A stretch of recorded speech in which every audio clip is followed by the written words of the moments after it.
Vamos a ver. Ok, ya. Leyes de Newton. Este señor, bueno, que tenemos aquí en la pantalla, este es el señor Newton, que ustedes han escuchado mucho de él, y gracias a la teoría que se trabaja de la física con ayuda de la matemática y lo que se conoce como álgebra vectorial, que ustedes estudiaron en el capítulo 1, nace todo este tema de cómo trabajar las leyes de Newton para diferentes problemas. ¿Para qué nos sirve las leyes de Newton? Bueno, esto nos ayuda a describir el movimiento, pero describir el movimiento no como se hacía en los capítulos 2 y 3 de cinemática, donde se describía desde tasas de cambio, ¿se acuerdan? De los cambios de velocidad con respecto al tiempo, cómo cambia la aceleración, cómo cambia la posición, que eran tasas de cambio, que eso lo que nos hacía era estudiar la cinemática, ¿se acuerdan? Que se llamaba así. Ahora, no lo que nos importa es qué es lo que está causando el movimiento. Si un cuerpo se está moviendo, ¿qué es lo que lo causa? Coloquialmente nosotros decimos que si un objeto se cae es porque alguien le aplica una fuerza, alguien lo empujó, alguien lo jaló. Eso es lo que va a estudiar algo nuevo que se va a llamar dinámica. Entonces, lo vamos a conocer como dinámica. Y esto van a ser estas 2 semanas, hablar sobre la dinámica. Entonces, esto nos va a poder decir qué fuerza necesito para poder hacer que un barco se pueda empujar, qué fuerza necesito para que un automóvil se pueda controlar, ya sea en una superficie mojada o en hielo o en una calle con aceite, qué sucede, por qué derrapa, cuáles son las causas de esos fenómenos, es lo que estudia la dinámica. Y entonces aparece la palabra fuerza. Y la pregunta es, ¿cuándo nos encontramos en presencia de una fuerza?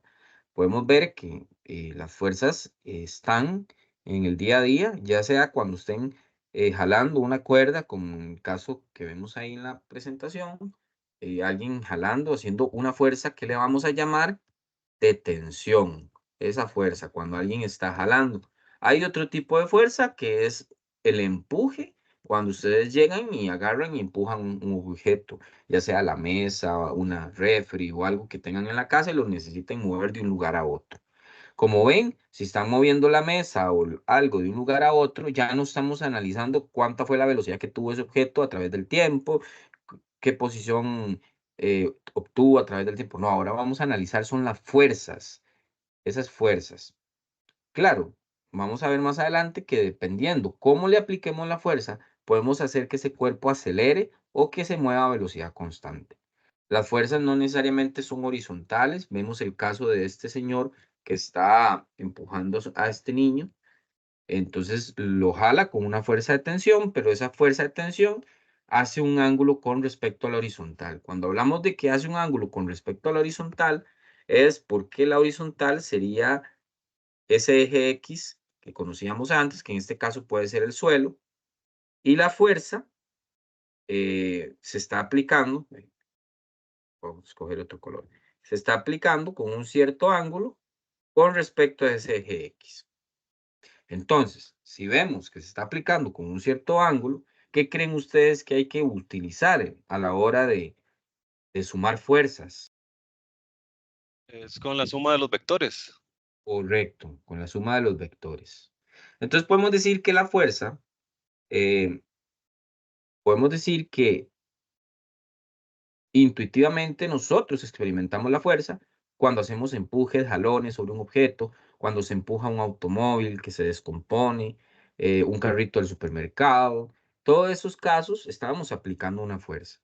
¿Qué pasa cuando aplicamos la fuerza? Hacemos que el objeto se mueva. Eso es importante porque nos va a ayudar a entender las 3 leyes de Newton, que ahorita vamos a hablar de ellas. Cuando un motor sube un elevador, un martillo golpea un clavo, el viento sopla las hojas de un árbol, todos esos casos son fuerzas que se están aplicando y están moviendo algo. De hecho, cuando vimos caída libre, en el capítulo 3 y 2, la caída libre era debido a una fuerza que se conoce, la fuerza de gravedad, que el objeto entonces cae porque se siente atraído por una fuerza de gravedad. Entonces, ¿qué propiedades tienen las fuerzas? Importante, porque esto puede que salga en un marque con X de teoría o algo así en las evaluaciones en línea. Algunas propiedades de las fuerzas puede ser que una fuerza es un empujón o un tirón. O algo está empujando o algo está tirando. ¿Han visto esas puertas que dice empuje o jale? Son las únicas dos opciones que hay para poder mover esa puerta, o empujándola o jalándola, que son las únicas opciones para aplicarle una fuerza. La fuerza va a ser una interacción entre dos cuerpos o un cuerpo y su ambiente. También pasa, qué sé yo, si ustedes tienen un libro puesto en una mesa, ese libro, este momento, la gravedad está aplicándole una fuerza al libro y está haciendo que el libro quiera irse hacia abajo, porque la gravedad lo está trayendo. ¿Por qué no se va hacia abajo? Porque la mesa lo está deteniendo. Entonces, hay unas fuerzas que la mesa le está aplicando al libro, que son fuerzas que el ambiente le ejerce al libro y lo mantienen ahí estático, en forma de reposo. Entonces podemos decir que las fuerzas también son cantidades vectoriales con magnitud y dirección. Tengan cuidado ahí, porque cuando hablamos de que una fuerza es un vector y nos piden, haga la sumatoria de las siguientes fuerzas, no podemos sumarlas como en la escuela, 1 más 2 más 3 más 4 más 5 y lo que dé. No, son vectores y acordémonos de que, voy a escribirlo por acá, a ver si tengo más campo en la otra diapositiva, voy a ponerlo acá. Acordémonos que un vector, ya sea un vector A, tiene una componente, cuando estamos hablando de dos dimensiones, porque vamos a analizar las leyes de Newton en dos dimensiones. Entonces tenemos una componente que AX que estaba en el vector, en el eje X. Esas componentes, ¿se acuerdan en vectores unitarios que le poníamos para identificar que estaba en X? Alguien que me diga. Era Para la ver I. si la I, claro, con techito. Y tenía una AY con techito.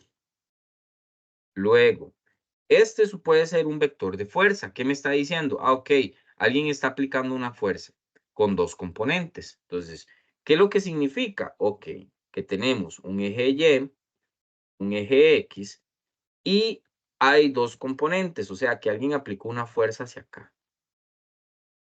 Ya sea que aquí había una piedra y alguien la está empujando en esa dirección. Entonces, por lo tanto, tiene dos componentes. Una componente Fx, que sería esa X, y una componente Fy, que es la sombra que proyecta en el eje Y. Y así sucesivamente. Si hubiese otra fuerza, digamos que, bueno, esta es la fuerza A, esta sería F, entonces cambiemos la simbología para que sea igual que nuestro dibujo. Esa fuerza F la podemos escribir de esta manera. Fx en Y más Fy en J. Si hay alguien que aplica otra fuerza, digamos que esa misma piedra alguien la está jalando, pero en dirección contraria, hacia acá, con una fuerza que le voy a llamar T, o sea, una fuerza de tensión, digamos. Entonces, esa fuerza de tensión, si ustedes observan, tiene una componente Tx y tiene una componente Y. Entonces, ¿cómo se representaría? Con una Tx en Y y una Ty en J. Si el problema implicaría hacer una sumatoria de fuerzas, vean que no podemos sumar F más T, tal cual. Si me dicen que F es de 10 newton y T de 10 newton, no es 10 más 10. Hay que hacer una sumatoria de vectores. Por eso tenemos que tener muy claro el capítulo 1. Ahorita lo vamos a ver cuando veamos las leyes de Newton. Eh, Hay fuerzas como esas dos que estoy colocando ahí, tanto la tensión como la fuerza F, que se le están haciendo a la piedra contactándola, o sea, tocándola. Esas se llaman fuerzas de contacto. Entonces, tenganlo por ahí. Fuerzas de contacto.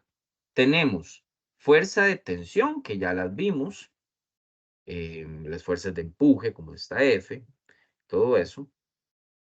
Y hay otras fuerzas también que se conocen como la fuerza de tensión normalmente la vamos a simbolizar como T, no necesariamente siempre va a estar como una T.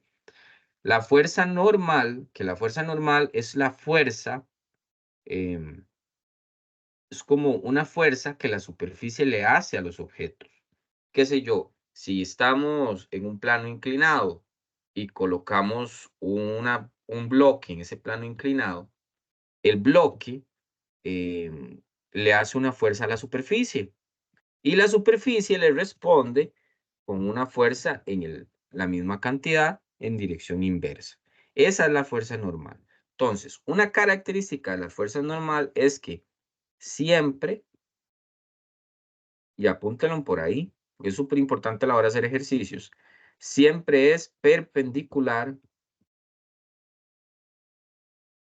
a la superficie. Ya hablamos qué significa eso. ¿Recuerdan qué es perpendicular? Es cuando un vector forma ángulo de 90 con algo. Entonces, la superficie, en mi caso, este plano inclinado, vean que es esta que estoy dibujando en rojo, o pintando en rojo, esa es la superficie.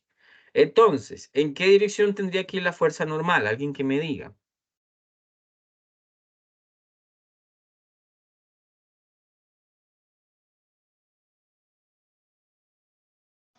Y iría como un ángulo de 45 grados, más o menos. 45. Ahí iría en dirección a la superficie, ¿no? En dirección a la dirección que está la superficie. Digamos, un ángulo de 45 con respecto al ángulo, digamos, ¿cómo le digo, cómo le explico? En cuanto al eje Y y X, digamos, de abajo. Vamos a O sea, ver. como saliendo de ahí Correcto, para... correcto, sí, sí, ya lo entendí. eh, Sí, los dos están correcto, de forma correcta diciéndolo. Sí, sí, porque es como saliendo de acá. Aquí iría. Que es lo mismo que formando ángulo de 90. ¿Con quién? Con la superficie. Si el objeto hubiera estado aquí, puesto en una superficie horizontal, es más fácil verlo, la normal iría en esta dirección. Se representa con una N normalmente. Cuando no hay normal, es otra característica. Aquí ya le estoy poniendo esta. Otra característica de la normal. Es importante que la conozcan. No existe si el objeto o lo que estamos analizando no está en una superficie. No está en una superficie. Estamos. Sí, Sí, sí, digamos, ahí profe. sería entonces que el objeto estuviera sujetado con una cuerda y que no esté tocando el suelo, digamos, no esté tocando ninguna correcto. superficie. Ujú. Súper, sí. Como que esté aquí. Una cuerda y ahí está el objeto guindando, como un péndulo. Entonces, este objeto, la normal es cero. Eso es importante porque a veces los problemas nos preguntan, encuentre la fuerza normal y es un cuerpo guindando en un cable o algo así, de ahí ya sabemos de antemano que la normal es cero, porque no hay superficie. Ya vemos que la normal es la fuerza que la superficie le está ejerciendo al objeto. La fuerza de tensión ya vimos cuál es. Y la de fricción es otra fuerza un poquito más diferente.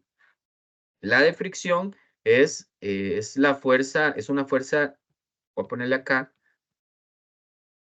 de resistencia. Es lo que se resiste a que un objeto se esté moviendo, qué sé yo. Si ustedes agarran una mesa, la colocan en una superficie con piedras, así como piedras de estas que venden, piedra cuarta para poner en las casas, para que se vean los jardines bonitos. Digamos que ustedes tienen una superficie con eso, una cochera o algo así, y van a mover la mesa ahí. Posiblemente la mesa no se mueva tan fácil si la movieran en su piso de la sala. ¿Por qué? Porque las piedras están ejerciendo una fuerza de fricción mayor al piso de la sala. Entonces, la fuerza de fricción es una fuerza que tiene que ver con las rugosidades de los materiales que se están tocando a la hora de moverse. Si muevo la refri en la cocina y la cocina no tiene cerámica, sino que tiene un piso áspero, entonces va a ser más difícil. Así lo muevo en un porcelanato que tal vez tenga menos fricción. Esa es la fuerza de fricción, que ahorita vamos a hablar un poquito de ella. Vean acá la normal que hablamos y ahí está la característica. Ejerce un empujón, cuando un cuerpo ejerce un empujón sobre el objeto, y ese empujón va a ser perpendicular a la superficie, entonces eso le llamamos fuerza normal. Por eso se necesita que el cuerpo esté descansando sobre algo. que ese algo le vamos a llamar superficie. Vean ahí, la fuerza de peso normalmente va hacia abajo y la normal. Y esto nos ayuda a identificar cómo hacer en diagrama de cuerpo libre, que normalmente lo que hacemos, tengan en cuenta eso. Si les piden un diagrama de cuerpo libre, no se trata de hacer el dibujo como está ahí, con las fuerzas para arriba y ya. Tienen que hacer todo un diagrama de forma vectorial a nivel universitario para que cuando tengan que hacerlo, ya sea porque estén haciendo algo, un plano o qué sé yo, un proyecto de algo que tenga que ver con ingeniería o dar una clase, poder hacerlo de la mejor manera. ¿Cómo se hace un diagrama de cuerpo libre? Bueno, ustedes hacen los dos ejes de coordenadas y dentro de esos ejes de coordenadas, en el centro, se imaginan al cuerpo y de ahí colocan todas las fuerzas que están actuando en ese cuerpo. Que para mi eje de coordenadas, si fuera el libro descansando en la mesa, es tan sencillo que poner una fuerza normal eh, en dirección hacia el eje Y positivo, porque tiene que formar ángulo 90 con la superficie, y en la fuerza de peso, que la fuerza de peso siempre va a ir hacia abajo. La fuerza de peso es una de no contacto, por eso no hemos hablado de ella. O sea, si tuviéramos el caso de un plano inclinado, el peso también tendría que ser hacia abajo. Y ahorita vamos a ver cómo hacemos un diagrama de cuerpo libre de plano inclinado, que hay unas que nos va a facilitar a la hora de hacer el álgebra vectorial. ¿Alguna pregunta con ese diagrama de cuerpo libre, con lo que he hablado hasta el momento? Profe, no me quedó muy claro cómo hacerlo. ¿Es nada más dibujar el plano? Bueno, si me puede explicar otra vez, no entendí muy bien. ¿Cuál? ¿El del libro? Ah, sí, digamos, el diagrama de cuerpo libre. Ok, nada más es poner un eje de coordenadas X y Y cruzado. Lo ven morado como lo tengo. Ujú, ujú. Y partiendo del centro, coloco todas las fuerzas que están actuando en el libro. Vea que el libro alguien le hizo una fuerza hacia arriba, entonces partiendo del centro dibujo una hacia arriba. Ah, ok, ok. El peso le hace una fuerza hacia abajo, entonces partiendo del centro dibujo una hacia abajo. ¿Qué hubiera pasado que alguien llegue y empuje el libro hacia allá, hacia la derecha? Entonces coloco una nueva fuerza, como esa hacia la derecha, perdón, hacia la izquierda, entonces sería en esta dirección, una fuerza F. Ah, ok. ¿Qué hago? Entonces Y- ahí sería, ¿sí? digamos, con los vectores Con los de cada vectores. fuerza. Ujú. Ajá. Porque, ¿qué pasaría si la fuerza que aplica otra persona, digamos, al libro, pero ahora hacia la derecha, es en esta dirección, con un ángulo de 20 grados? Porque uno no solo hace fuerzas hacia la derecha y hacia la izquierda, también las hace con cierto ángulo de inclinación. Entonces, eso ya habría que sacarlo también del libro con, partiendo del eje X, 20 grados. Esa fuerza la vamos a llamar, qué sé yo, fuerza H. ¿Estamos? Sí. Ah, ok, sí, ya entendí, profe. Muchas gracias. Ok. Entonces, vamos a ver. Sigamos. Tenemos la fuerza de tensión.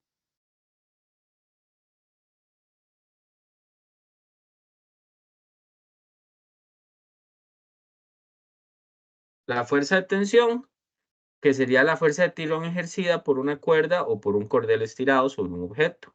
Esa la vamos a llamar. ¿Qué pasa si quisiéramos dibujar al perro? Bueno, suponiendo que solo existe la fuerza de tensión que alguien le está ejerciendo, tendríamos que hacer un diagrama también, que sería un eje Y siempre y un eje X cruzados, como los que están en el capítulo 1. Esa fuerza de tensión, si ustedes ven, sale del perro en esta dirección pero va hacia esa dirección. O sea, no es que la voy a hacer hacia acá, no, porque no están empujando al perro con el cable, sino que lo que están haciendo es jalándolo como una fuerza de tensión. Entonces tendríamos que dibujarla en esta dirección. Ya el ángulo, ya yo no sé cuál es. Eso va a depender de qué ángulo lo estén jalando. ¿Qué otras fuerzas actúan el perro? Que siempre van a estar por estar en una superficie, la normal. Y además de la normal, pues el peso, que es la gravedad, que normalmente se representa como un W. ¿Queda claro este caso de la fuerza de tensión? Sí, profe.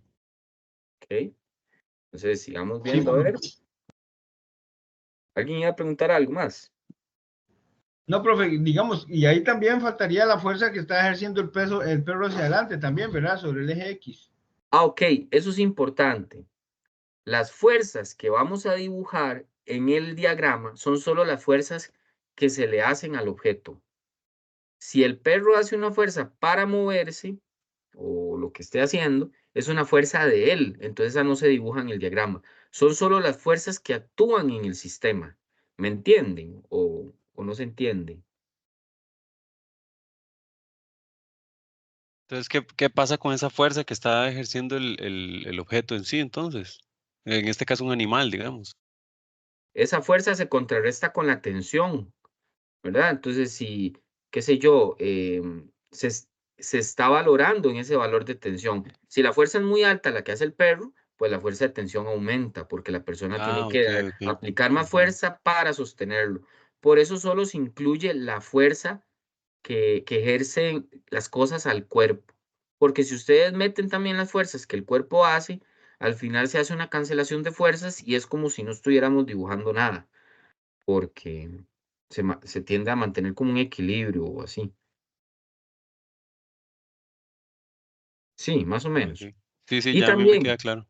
se imagina todo el perro como un punto en el eje de coordenadas, ¿verdad? Porque podemos también pensar, ¿y qué pasa con cada patita del perro? Tiene una normal, la patita hace una fuerza hacia con un cierto ángulo y entonces hay una normal y un peso con ángulos y se vuelve a ser un problema muy complejo. Entonces lo que hacemos es imaginar el perro como un punto que le están haciendo una fuerza de tensión.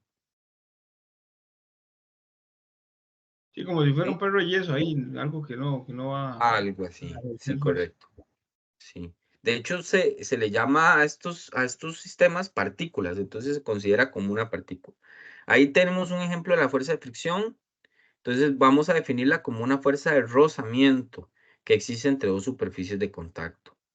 Entonces, tenemos dos tipos de fuerza de fricción. Hay una que se llama fuerza de fricción estática, que esa es la que tiene que ver cuando los dos materiales se encuentran estáticos al inicio. Qué sé yo, si ustedes van a mover una mesa de su sala, al inicio, no sé si han notado que la mesa cuesta mucho moverla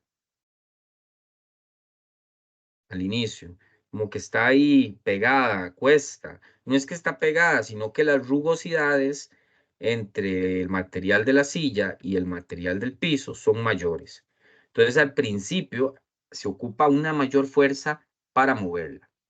Después del tiempo, ya cuando la mesa está en movimiento, ya es más fácil moverla. Entonces significa que esas rugosidades que habían entre los dos materiales disminuyen y esa otra fuerza de fricción se llama fuerza de fricción cinética.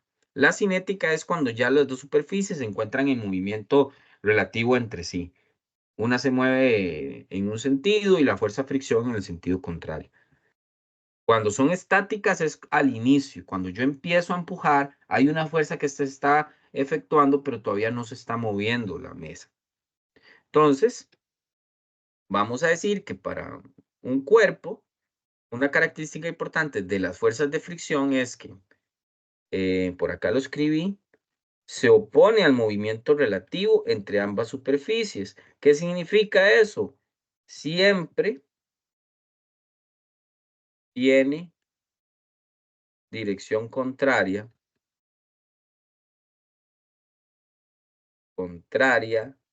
al movimiento.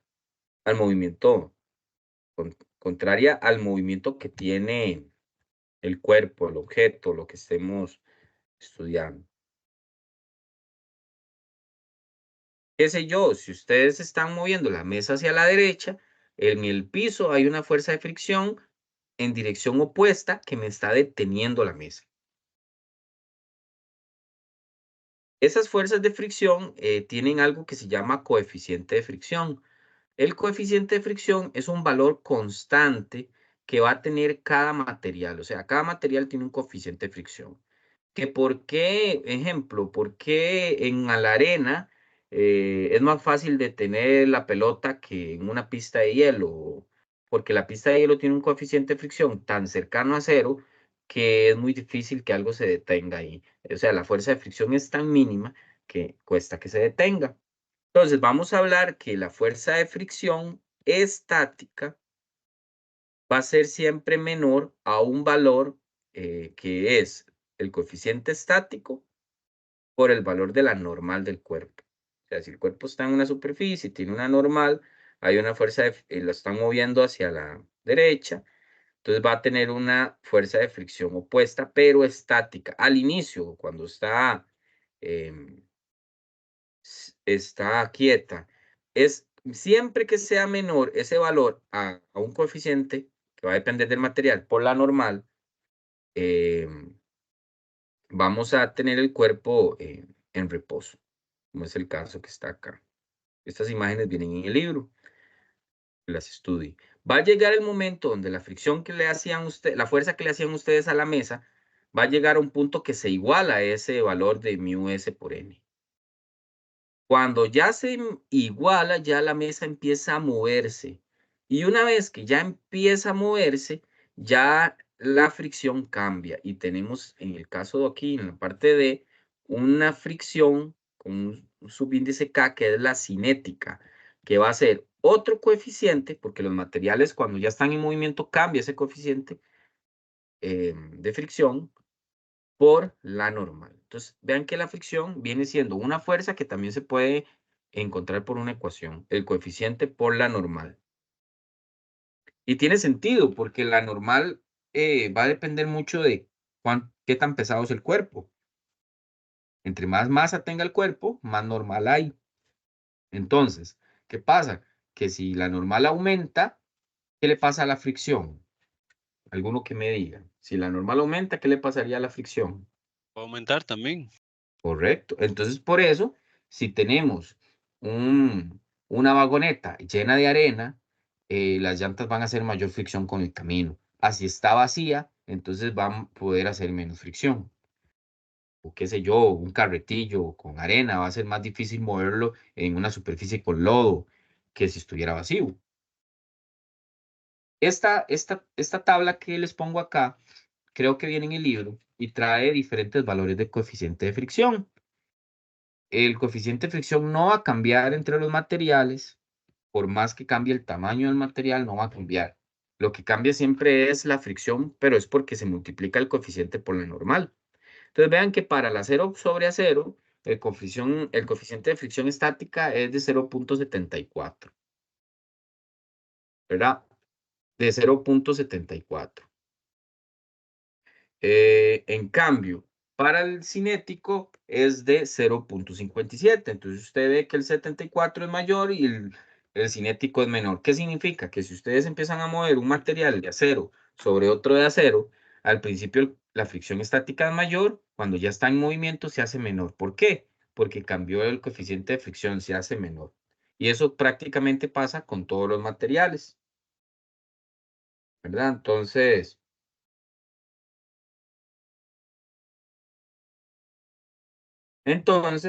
ahí ustedes van a ver los materiales, aluminio sobre acero, cobre sobre acero, latón sobre acero. Uno muy común, abajo acá, hule sobre concreto. ¿Por qué hule? Porque hule son las llantas. Entonces, si tenemos una llanta sobre concreto, el coeficiente es de 1 cuando está seco. Vea lo que cambia cuando el concreto está húmedo, pasa a 0.30. Entonces vea el cambio, casi que la fricción disminuye la mitad porque se va a multiplicar por 0.30. Es una disminución bastante grande, por eso si frenan cuando el concreto está húmedo por una lluvia o algo, posiblemente vayan a derrapar porque la fricción es muy baja. Y si están en un lugar donde tiene hielo, pues la fricción va a ser mucho menor. Ahora sí, vean que estos son fuerzas Profe, de permiso, contacto. es que Dime. Ajá. ahí tengo una inquietud, digamos, en eso de las ruedas, la fricción, digamos, la rueda de por sí gira, ¿verdad? Pero y si fuera que no gira, entonces el coeficiente cambia, porque serían una fricción diferente. ¿Cómo? ¿Otra vez? Perdón. La fricción, digamos, en una rueda, digamos, una rueda de un camión, digamos, si va girando, la fricción va a ser diferente a que si no fuera girando, digamos, si yo jalo la vagoneta y las llantas están frenadas, a que si yo jalo la vagoneta y las llantas no están frenadas. Ah, correcto, sí. O sea, ahí el coeficiente cambiaría. No, no, lo que cambia es la fricción, el coeficiente no, porque aunque la llanta esté frenada, si usted frena de golpe, la llanta y el concreto entre los dos están en movimiento relativo, porque la llanta del carro derrapa. Si el carro estuviera en reposo, ¿verdad? Porque frenó y logró mantenerse en reposo, el coeficiente cambia de cinético a estático. No sé si respondo la pregunta. Sí, profe, sí. Sí, Sí. pero si sigue en movimiento, de hecho la llanta posiblemente pase por concreto, luego tierra, luego concreto húmedo, concreto seco, hasta aceite, un montón de cosas en el camino. Entonces la fricción está continuamente cambiando entre la llanta y el concreto. Es un cambio que siempre va a darse. Lo que pasa es que el coeficiente se mantiene constante. Lo que va cambiando es porque no siempre es llanta concreto, sino que cambia porque primero era llanta concreto seco, luego cambia porque es llanta concreto húmedo, luego cambia porque es llanta piedra, luego cambia porque es llanta hueco y ahí va cambiando. Pero si el material siempre fueran los mismos, el coeficiente se mantiene siempre estable. Sí, Sí, profe. ok. Entonces, hay otro tipo de fuerzas que son las fuerzas de largo alcance. Estas fuerzas de largo alcance, aunque los cuerpos estén separados, sí existen y actúan por campos de fuerza. O sea, que cualquier cosa que entre dentro de ese campo de fuerza se va a sentir atraído o repelido por esa fuerza, por ese campo. Entonces, un ejemplo es el campo gravitatorio terrestre. Si un cuerpo, una roca del espacio entra al campo gravitatorio terrestre, la fuerza de gravedad va a ir atrayendo a ese cuerpo rocoso hasta convertirlo en un meteoro, un meteorito y cae al adentro de la Tierra. Es porque entró al campo gravitatorio. Si está fuera de los márgenes del campo gravitatorio de la Tierra, pues no va a sentir atracción alguna, o la atracción es casi nula y se puede despreciar. En nuestro caso, vamos a trabajar con cuerpos solo dentro de la Tierra. No vamos a trabajar con cuerpos fuera de la Tierra. Para eso vamos a tener un capítulo que se llama gravitación. Y por eso el peso va a ser nuestra fuerza de gravedad. Cuando hablemos de peso, va a ser fuerza de gravedad.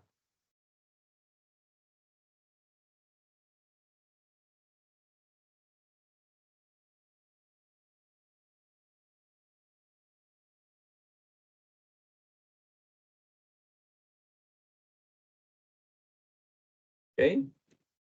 Vamos a ver. Ahí tenemos el cuerpo. Eso sería M por G. El peso W de un cuerpo, entonces lo vamos a conocer como la fuerza gravitacional, ejercida sobre él por la Tierra.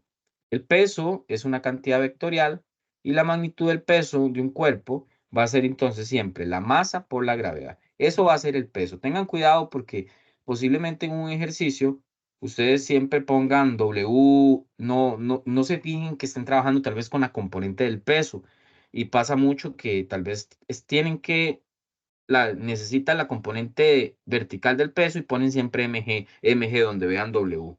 Entonces hay que tener cuidado con eso. Vamos ahora sí a hablar un poquito de las leyes de Newton. Entonces aquí tenemos las leyes de Newton. Vean que tenemos una galaxia, una luna y un sol. Primera ley de Newton. Entonces, ¿por qué puse una galaxia, una luna, un sol, una persona? Porque las leyes de Newton nos pueden dar la explicación de un montón de fenómenos físicos.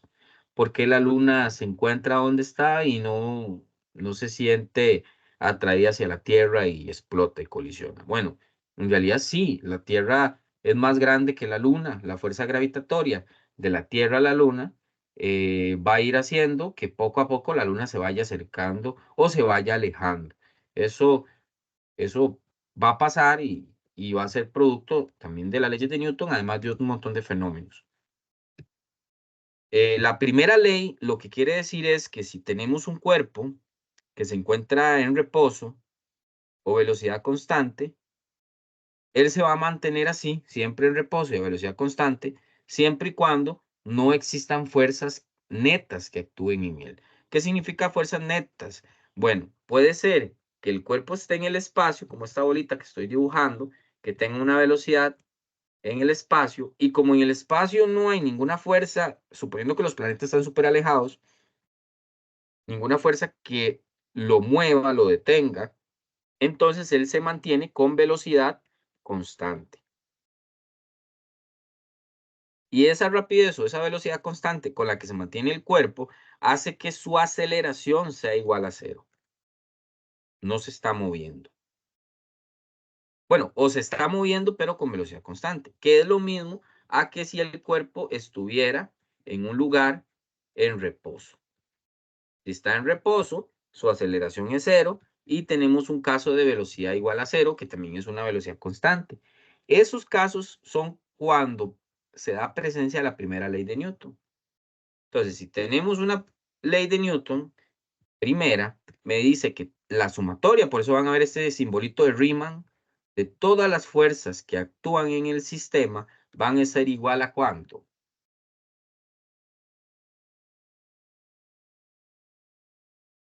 ¿A cuánto tendría que ser en la primera ley de Newton?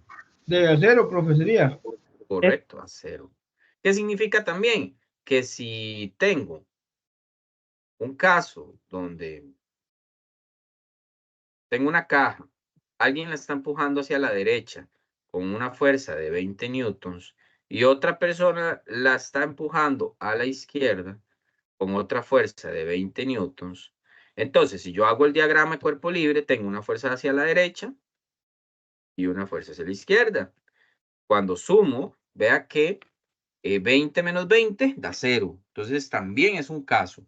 Hay fuerzas, se están aplicando fuerzas al sistema, cosa que no está pasando en los casos anteriores que dibujé, pero la suma de esas fuerzas son equivalentes a 0.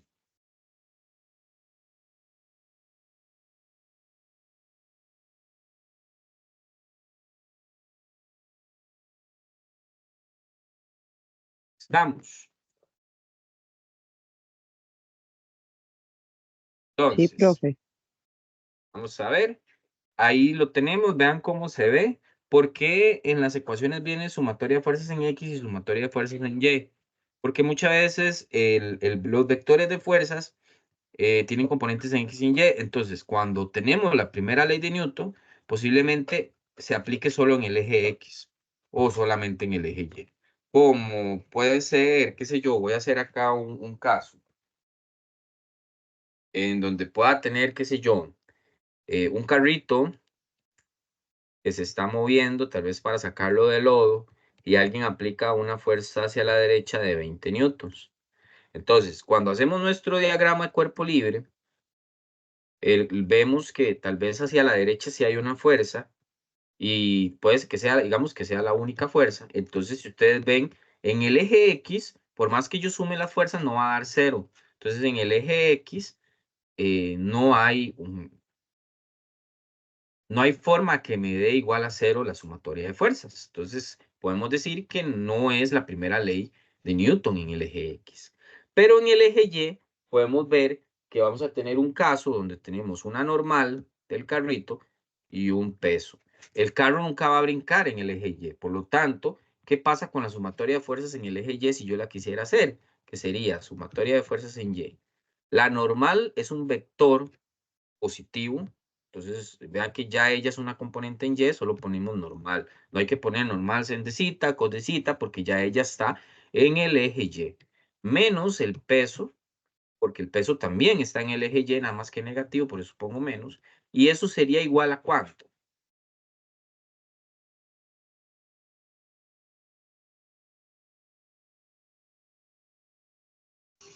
De acero, profe. Correcto. ¿Por qué a cero? Porque no se está moviendo en el eje Y. Él está bueno, está en la primera ley de Newton. Entonces, en este caso, solo el eje Y está afectado por la primera ley. Estamos. Profe, no es el eje X, más bien. No, el Y es el que está afectado por la primera ley, porque en el Y Ah, él ok, no se está sí. moviendo. Ujú, ujú, sí, porque es igual a Entonces, cero. exacto, su sumatoria de fuerza es igual a cero. En el eje X no, porque hay una fuerza de 20 newtons hacia la derecha. Y estamos suponiendo que solo es esa la que hay. Entonces, la persona está moviendo el carro hacia la derecha.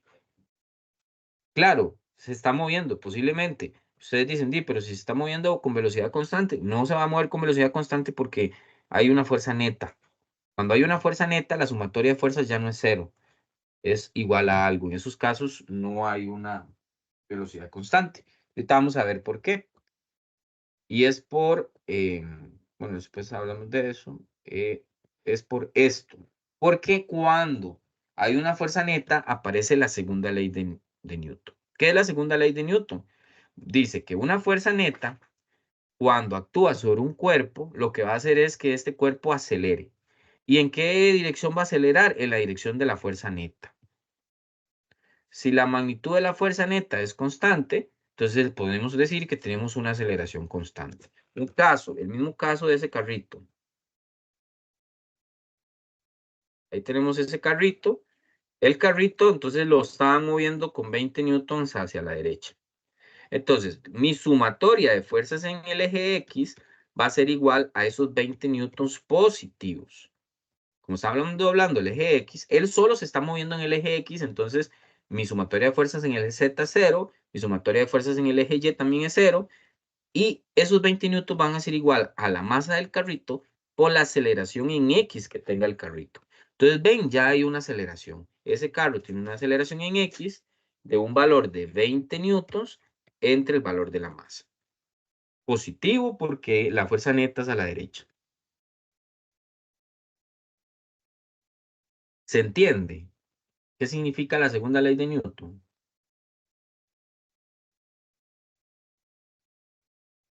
No me quedó muy claro esa parte. A mí tampoco, profe. Ok, voy de nuevo entonces. Vean que si yo tengo un carrito, el carrito lo están empujando a la derecha, entonces ese carrito lo empujan con una fuerza de 20 newtons. Si yo hago mi diagrama de cuerpo libre, que sería mi eje Y, mi eje X, entonces, ¿qué voy a tener en ese diagrama? Voy a tener, ya sabemos que en el eje Y tenemos la normal, tenemos el peso. Ya hablamos que la sumatoria de fuerzas en el eje Y iba a ser a normal menos peso, igual a 0 porque no hay movimiento. Pero, ¿qué pasa en el eje X? ¿Cuál es la fuerza que obtengo? Una fuerza a la derecha de 20 newtons.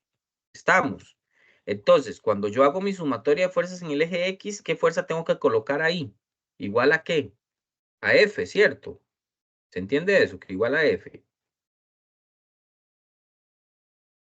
Sí, Y además de igual a F, tiene que ser igual a ¿qué? Ya no a 0, porque hay movimiento y hay una fuerza neta. Y vea que aquí dice, cuando hay una fuerza neta sobre un cuerpo, esto hace que acelere en la misma dirección que la fuerza neta.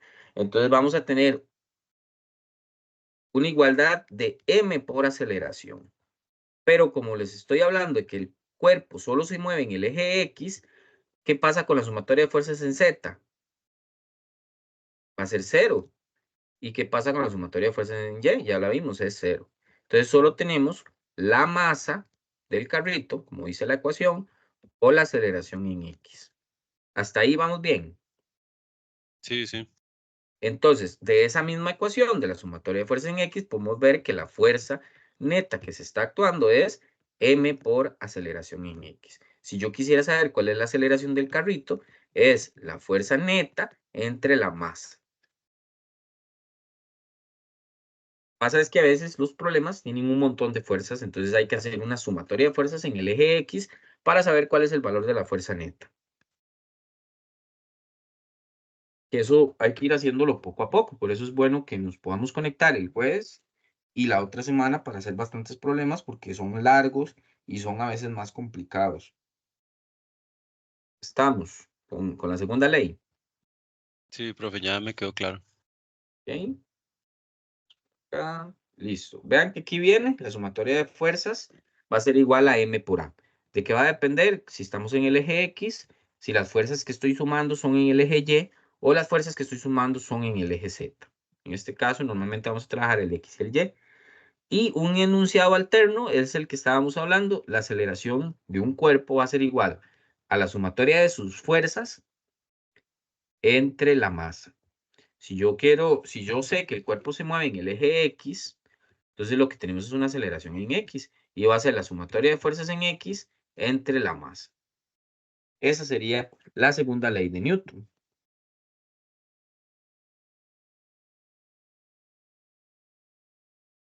Sí, Sí, profe. Profe, y digamos, eso lo pueden pedir también para el eje Y, o en el caso de que apareciera otro eje, por decir ejemplo, en el eje Z, o en claro. Z, pues. Eso Bueno, es dependiendo dónde se esté moviendo el cuerpo. Sí, lo que pasa es que ahí ya sería con otras variables, porque ya no tendría la fuerza ¿cómo se llama? Del peso y Sí. de Aquí la siempre se les va a normal. pedir 2 dimensiones. Entonces, como son 2 dimensiones, normalmente siempre va a ser el eje Y y el eje X, que es como la dimensión donde está la normal y el peso y la dimensión donde se mueve el objeto. Es como lo que normalmente se va a trabajar, que son estos casos que hemos hecho. Vean, normal, peso, o sea, siempre eje X y eje Y. Un eje donde se mueve y el eje donde tenemos la normal y el peso. O puede ser el caso donde se muevan los dos ejes. Estamos. Bueno, aquí me faltó. Disculpen acá. Ok, aquí. La tercera ley de Newton, esa ley no es una ecuación, no es para meterla, por decir así, ver a qué igualo la sumatoria de fuerzas. No, es más que todo como un enunciado para entender. ¿Qué es la tercera ley de Newton? Lo que quiere decir es que para cualquier fuerza que ejerza, perdón, una acción a un cuerpo, ese cuerpo le va a responder con una reacción. Entonces, un ejemplo, si ustedes tiran una pelota en una pared, como pasó en la imagen, la pelota ejerce una fuerza de acción hacia la pared y la pared devuelve una fuerza de reacción a la pelota y por eso la pelota se devuelve. Un ejemplo, si ustedes como cuerpo se paran en una patineta sobre la pared y empujan la pared, ¿qué va a pasar? Ustedes se van a ir para atrás. ¿Pero por qué es? Porque la fuerza que ustedes le aplicaron a la pared se las devuelve con un misma magnitud. Entonces ustedes se devuelven hacia el otro lado. Entonces, el enunciado lo que dice es, siempre que un objeto ejerce una fuerza sobre un segundo objeto, este va a ejercer una fuerza igual en la dirección opuesta sobre el primero. Si yo empujo algo, ese algo me va a responder a mí con la misma fuerza. ¿Qué pasa? Que va a llegar un punto que si yo estoy empujando una pared y la pared es débil, va a llegar un punto de una fuerza límite donde yo ya apliqué tanta fuerza que la pared no me la pudo responder y reventó. O se deformó. ¿Se entiende algo? La tercera ley de Newton. Sí, profe, me queda claro. ¿Ok? Sí, profe. Esto es lo que, ok, correcto. Esto es lo que tenemos de teoría. Esa es la teoría de todas las leyes de Newton. La idea es que manejen bien esto para iniciar a hacer problemas. Entonces, antes de iniciar a problemas, manejar bien cuáles son las fuerzas de contacto, cómo ubicar la normal en un ejercicio, cómo hacer un diagrama de cuerpo libre, todo eso es súper importante. Entonces, voy a hacer un caso hipotético como para armar un diagrama de cuerpo libre. Un ejemplo. Si yo tengo acá, digamos que un cuerpo acá, aquí está este cuerpo, y ese cuerpo está agarrado con dos cables. Digamos que uno de esos cables tiene 20 grados y el otro cable tiene 30 grados. Entonces, tenemos que hacer un diagrama de cuerpo libre de ese cuerpo. Entonces, ¿qué es lo que iniciamos siempre? Hacer un diagrama de cuerpo libre. El eje X.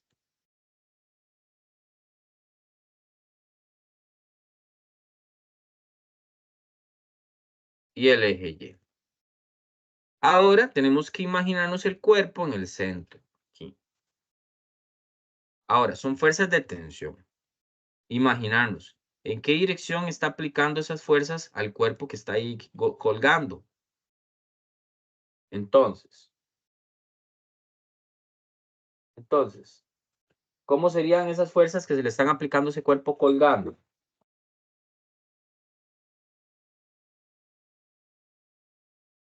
La ¿Cómo fuerza de serían? peso.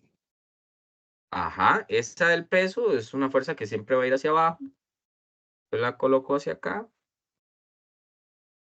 Peso. Luego, cada cable de esos ejerce una fuerza a ese cuerpo que está colgando. Entonces, ¿cómo la dibujo en el diagrama?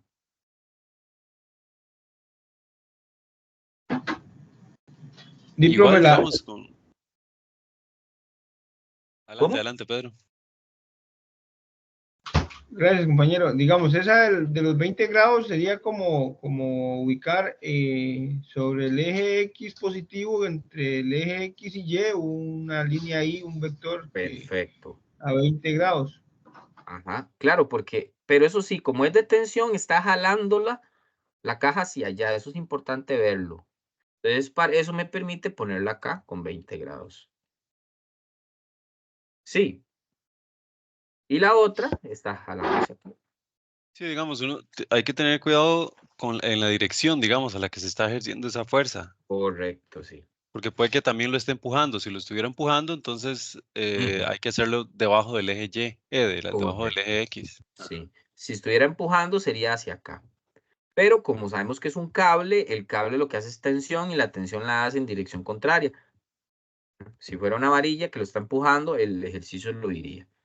Ya cuando está así, ustedes quieren, le ponen una letra a cada fuerza para que se ubiquen. Y ya lo que queda, bueno, ya a la W le pusimos peso. Entonces W, para quitarle C. Ya cuando lo tienen, las sumatorias de fuerzas van a depender de si se está moviendo o no se está moviendo. Como en estos casos son en equilibrio, esas sumatorias de fuerzas, tanto en X y en Y, son iguales a 0, porque el cuerpo no se está acelerando, ni se está moviendo, ni nada.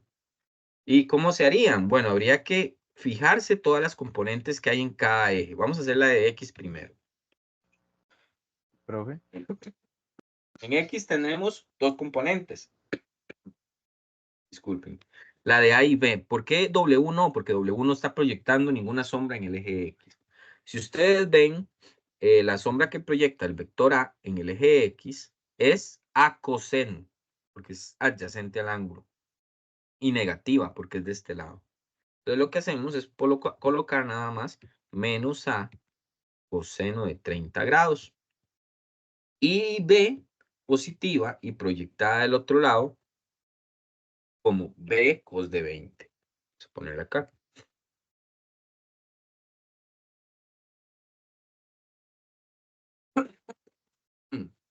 Y esto va a ser igual a 0.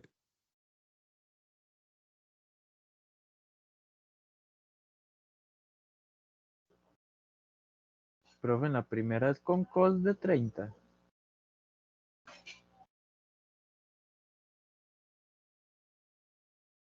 ¿Por qué? ¿Usaría otro ángulo usted? No, es que me pareció que dijo con seno de 30. Ah, sí, cos.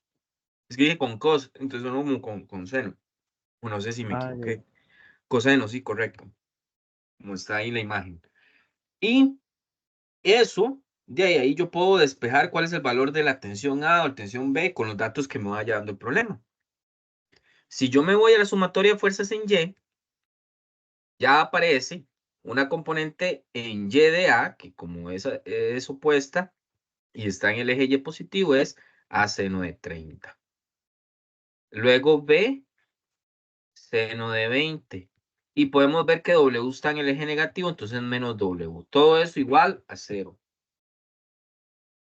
Y listo. Esa sería mi sumatoria de fuerzas en el eje Y. Eso es lo que le llamamos sumatorias de fuerzas. Para hacer sumatorias de fuerzas, primero tenemos que hacer el diagrama de cuerpo libre. Y una vez que tenemos el diagrama de cuerpo libre, hacer las sumatorias de fuerzas. ¿De qué sirven las sumatorias de fuerzas? Son ecuaciones.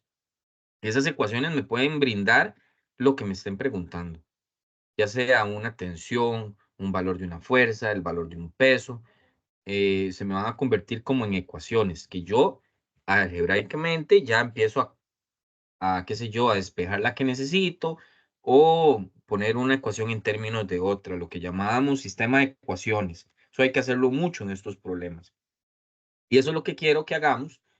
Ojalá el próximo jueves y la otra semana pasemos haciendo bastante. No sé cómo ven hasta el momento todo. Profe, yo tengo una pregunta. Dime. Ahí en el diagrama, bueno, en el plano que usted hizo, ¿no faltaría la fuerza normal, la que va para arriba? Ok, tengan cuidado. Ahí no, porque el No, objeto ahí no no. está en una superficie. Ah, ya, es solo Solo cuando si está en está una en una superficie. superficie, sí. Sí, Sí, entiendo. exacto, porque el objeto está colgando, no está fijo en una Correcto. superficie. Exacto. Entonces ahí no lo hacemos. Profe, y siempre cuando vamos a averiguar, digamos, en el eje X es con cos y en el eje Y es con seno. No. Eso es porque yo uso coseno cuando la componente que necesito es adyacente al ángulo. Vea que la que necesito está adyacente al ángulo. Si yo no tuviera ese cos de 30, qué sé yo, no tengo esto, y lo que tengo más bien es 60 grados acá, entonces vea que ya la componente en X ya no está adyacente, sino que está opuesta al ángulo. Entonces ahí AX también puede ser a sen de 60. Entonces eso va a depender mucho de cómo saque yo la componente. Sí, depende como de dónde está el ángulo. Sí, ¿verdad? Pero si la componente es opuesta a la que yo necesito, uso seno. Si es más bien adyacente, uso coseno. ¿Estamos? Ya, entiendo, gracias.